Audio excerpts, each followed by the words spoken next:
Assalamualaikum warahmatullahi wabarakatuh. Perkenalkan, nama saya Muhammad Bagus Aresya dengan NPM 1908290083. Saya mahasiswa agroteknologi Fakultas Pertanian Universitas Muhammadiyah Sumatera Utara.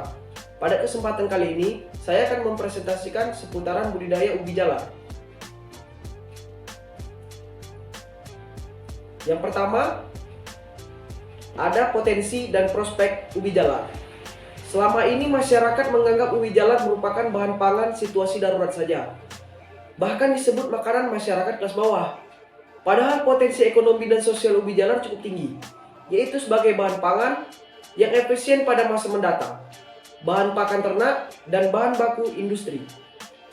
Berkembangnya teknologi pengolahan hasil ubi jalar menjadi aneka makanan dan dapat bermanfaat untuk pengolahan produk antara lain bahan baku ubi jalar seperti keripik, chips, tepung, mie, snack, permen, dan gula fruktosa. Di Amerika Serikat, ubi jalar diolah menjadi gula fruktosa yang digunakan sebagai bahan baku industri minuman Coca-Cola. Limbah ubi jalar, batang dan daunnya dapat dimanfaatkan untuk pakan ternak. Daun-daun muda atau pucuknya dari varietas ubi jalar berdaun kecil dan menjari dapat dimanfaatkan untuk sayur. Plasma nutfah tanaman ubi jalar yang tumbuh di dunia diperkirakan lebih dari 1000 jenis. Namun, baru 142 jenis yang diidentifikasi oleh para peneliti. Sentra produksi ubi jalar yang termasuk 5 daerah terluas penanaman komoditas ini yaitu Jawa Barat, Jawa Tengah, Jawa Timur, Papua, dan Sumatera Utara. Adapun lembaga penelitian ubi jalar itu yang pertama IPC atau International Potato Centre, yang kedua ada CIP, Centro International della Papa. Penelitian dan pengembangan ubi jalar di Indonesia, yaitu ada Pusat Penelitian dan Pengembangan Tanaman Pangan dan Balai Penelitian Kacang-kacangan dan Umbi-umbian atau Balitkabi, Departemen Pertanian. Varietas atau kultivar atau klon ubi jalar yang ditanam di berbagai daerah jumlahnya cukup banyak.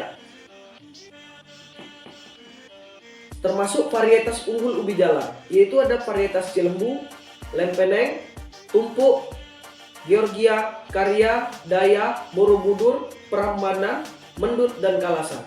Namun, varietas ubi unggul yang dianjurkan adalah Daya, Prambanan, Borobudur, Mendut, dan Kalasan saja. Varietas yang digolongkan sebagai varietas unggul harus memenuhi persyaratan. Yang pertama, berdaya hasil tinggi lebih dari 3 ton per hektar. Berumur pendek atau genjat 3-4 bulan. Rasa ubi enak dan manis.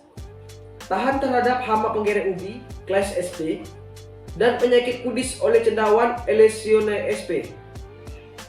Kadar karoten tinggi lebih dari 10 mg per 100 mg. Keadaan serat ubi relatif mudah. Morfologi ubi jalar. Yang pertama ada akar atau umbi. Akar ubi jalar bersifat adventif, yaitu menunjukkan pertumbuhan sekunder, anomali, yang lain macamnya. Akar ubi jalar terdiri dari akar serabut dan akar tunggal. Akar serabut tumbuh pada ruas dan pangkal batang.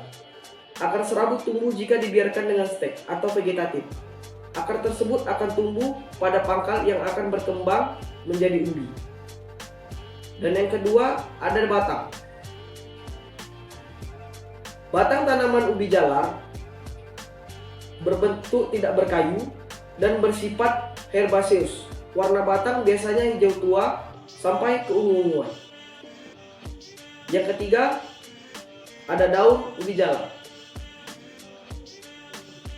Daun ubi jalar berbentuk bulat sampai lonjong dengan tepi rata atau berlekuk-lekuk dangkal hingga berlekuk dalam. Sedangkan bagian ujung daunnya meruncing.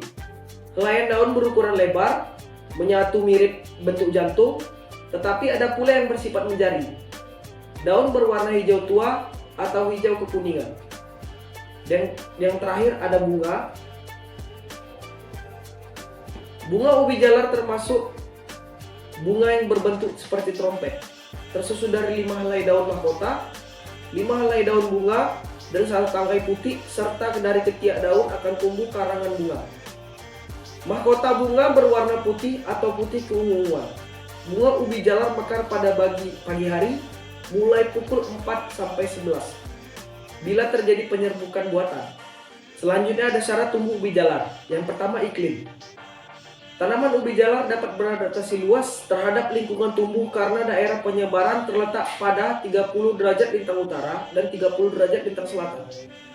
Cocok ditanam di dataran rendah 500 meter di atas permukaan laut dan dataran tinggi 1000 meter di atas permukaan laut. Apabila ditanam di dataran tinggi, ubi jalar tetap tumbuh dengan baik, tetapi umur panen menjadi panjang dan hasilnya rendah. Suhu 21 sampai 27 derajat Celcius. Penyinaran matahari 11 sampai 12 jam per hari. Kelembaban 50 sampai 60%. Curah hujan 750 sampai 1500 mm per tahun. Dan yang kedua, keadaan tanah. Jenis tanah yang paling baik adalah lembung berpasir, gembur, banyak mengandung bahan organik, areasi, serta drainasenya baik. Serta juga pH tanah 5,5 sampai 7,5. Penanaman pada tanah kering dan pecah-pecah sering menyebabkan ubi jalar mudah terserang hama penggeret. Sebaliknya di tanah yang mudah becek atau drainase jelek menyebabkan pertumbuhan tanaman ubi jalar kerdil, umbi mudah busuk, kadar serat tinggi, dan umbi berbenjol-benjol atau abnormal.